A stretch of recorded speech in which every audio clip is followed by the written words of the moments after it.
Oke, assalamualaikum warahmatullahi wabarakatuh. Kembali lagi dengan Cuma Baca episode yang kesekian kalinya. Saya lupa episode keberapa. Tapi yang jelas terima kasih buat teman-teman yang selalu mengikuti episode dari segmen Gak Cuma Baca sampai detik ini. Oke, kali ini saya punya buku dari Kang Dewa Eka Prayoga. Ada yang nggak tahu siapa itu Kang Dewa Eka Prayoga? Ada yang nggak tahu? Istri saya juga nggak tahu.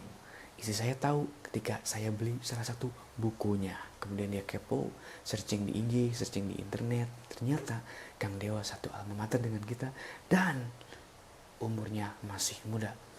Beliau 91 kelahirannya, saya 92. Cuman beda 1 tahun. Tapi prestasi beliau, pengalaman beliau sangat maknyus banget, Masya Allah.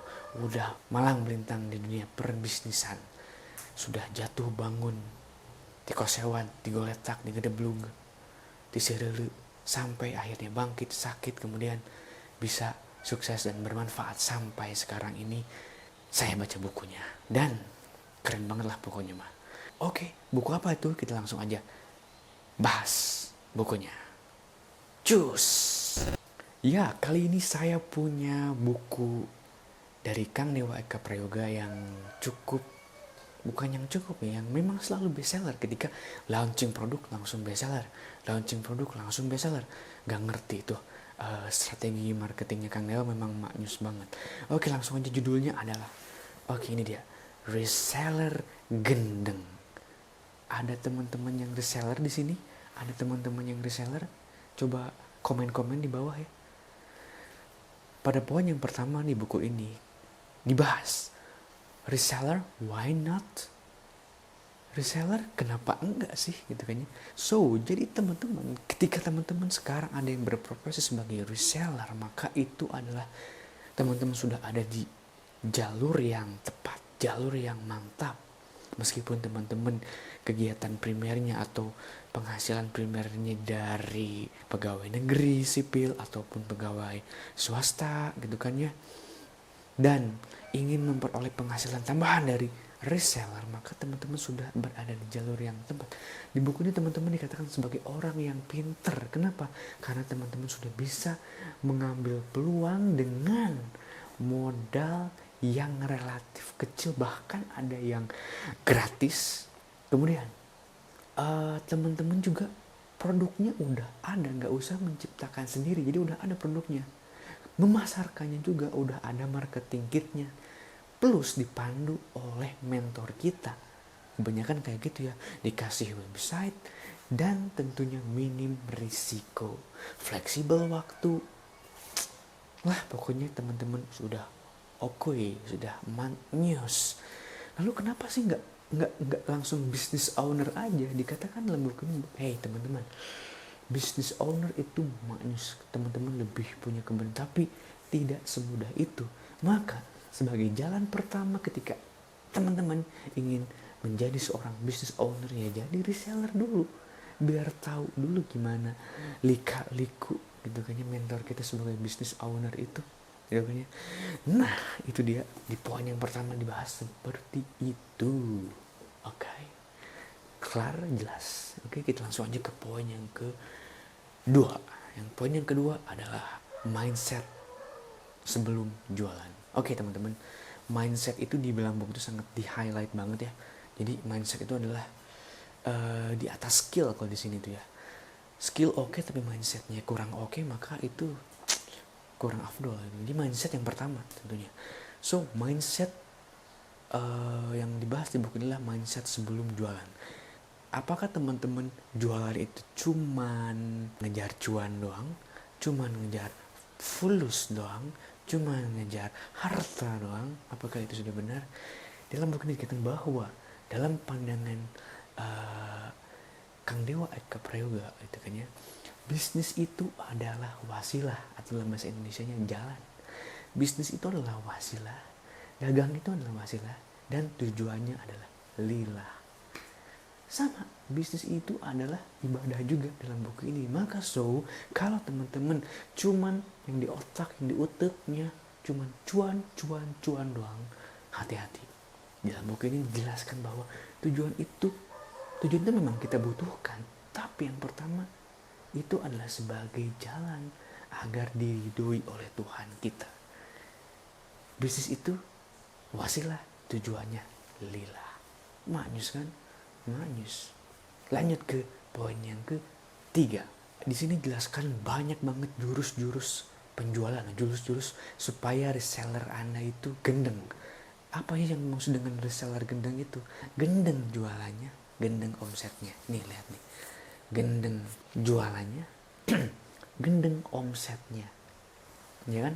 So, jadi di sini banyak banget di highlight jurus-jurus yang luar biasa. Yang pertama misalkan 1000 jam terbang berjualan, bagaimana interaksi dengan klien, bagaimana mengolah data, bagaimana teman-teman broadcast, bagaimana teman-teman tahan tempat, bukannya. Yang kedua misalkan di sini sebutkan jangan tergoda rumput tetangga, bukannya. Kemudian ada juga di sini push the limit. Jadi kita harus menerobos keterbatasan kita. Jangan, jadi mindsetnya udah saya bisa karena ada Allah, bukannya. Saya bisa bukan karena saya sendiri, tapi saya bisa karena ada Tuhan kita yang bantu, gitu kan ya. Kemudian disebutkan juga stay hungry, stay foolish. Jadi kita tetap merasa lapar dan kita akan tetap merasa bodoh akan ilmu penjualan, baik itu ilmu apa. So di sini banyak banget ada sekitar mungkin 50 lebih jurus-jurus sebagai reseller. Saya cuma mention 3 gitu ya.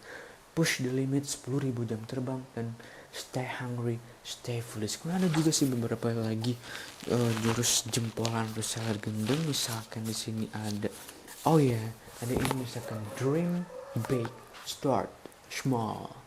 Dream big, start small.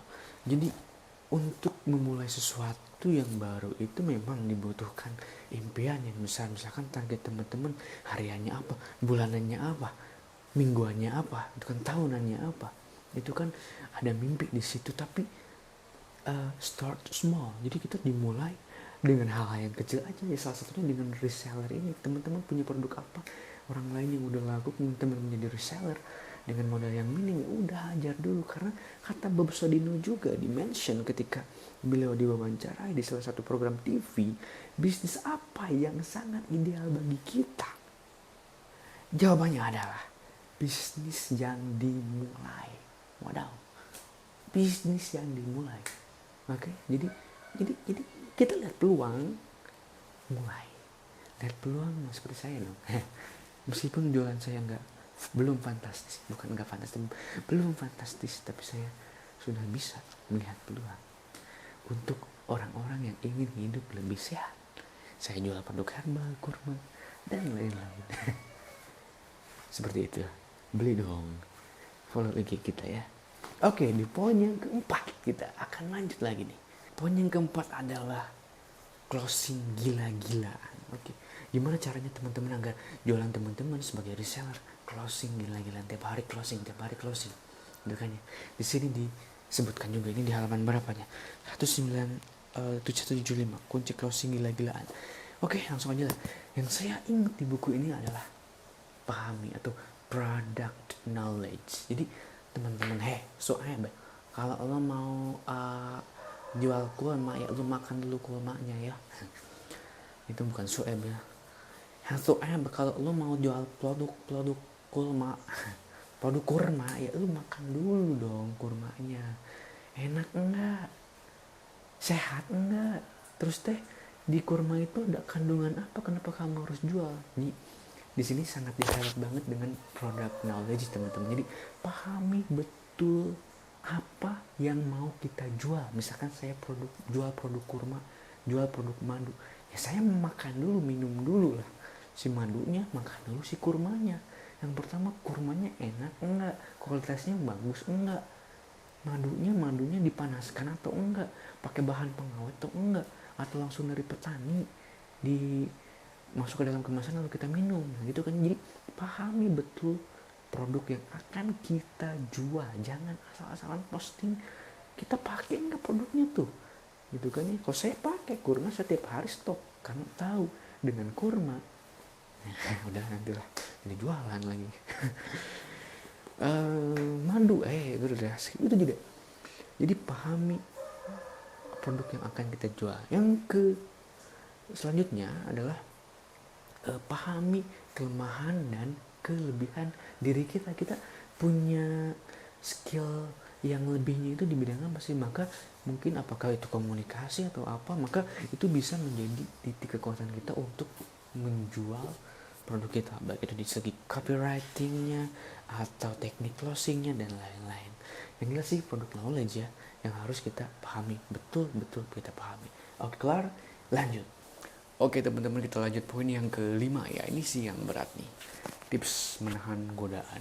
Oke, sebagai reseller saya juga tentunya banyak banget godaan, misalkan ketidakkonsistenan dalam memasarkan produk, kemudian juga males-malesan, baperan ketika misalkan kita upload produk kemudian nggak ada yang chat, nggak ada yang closing hari itu ya, kadang-kadang itu ya pikiran juga. Padahal di sini dikasih tipsnya jangan seperti itu gitu kan, bahwa kita jualan itu kan lagi-lagi bukan cuma cuan doang. Jadi tujuannya itu adalah lillah kan ya, sebagai wasilah untuk lillah gitu kan ya. Nah, jadi langsung aja konsisten aja dalam terus perbaikan, dan dalam segi promosinya, dalam segi produksi pengetahuan produknya gitu, dan lain-lain. So di sini ada tips-tips melawan godaan di halaman 197.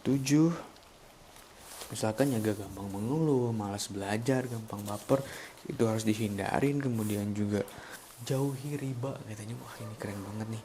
Kemudian juga ya banyak alasan, tidak punya role model, selalu merasa benar. Ini di highlight banget gitu kan ya, di highlight banget, gaulnya juga dan lain-lain. Oke, itu aja sih dari tips-tips menahan godaan. Banyak banget gitu kan ya.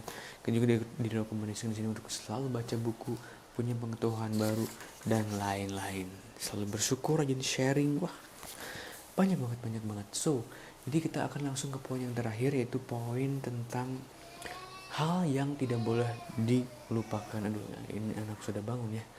Hal yang tidak boleh dilupakan yaitu apa?